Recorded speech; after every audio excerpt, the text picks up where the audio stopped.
రాజ్యాంగానికి వ్యతిరేకంగా వాళ్ళు పెట్టుకున్నటువంటి పాలసీలకు వ్యతిరేకంగా వాళ్ళే పనిచేస్తున్నారు.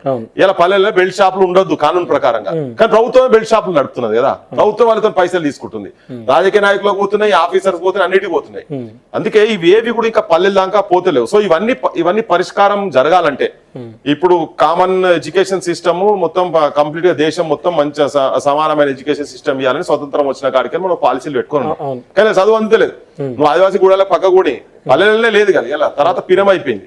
సర్వీస్ చేయాల్సినటువంటి అంశాలు హెల్త్ అండ్ ఎడ్యుకేషన్ కూడా ఇలా ఇయ్యలేని పరిస్థితి ఉన్నది.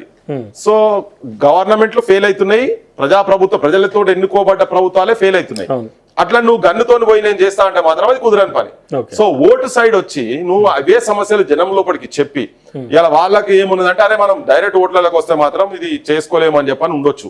ఎందుకంటే ఇలా ప్రజలే పైసలకు ఓట్లు అమ్ముకుంటున్నారు. కానీ అదే జనంలోకి వెళ్ళి త్యాగం చేసి ఏందో తెలియదు, వాళ్ళ బతుకు తెలియదు, పేరెంట్స్ తెలియదు, ఒకరోజు 35 ఏళ్ళు 40 ఏళ్ళు 45 ఏళ్ళు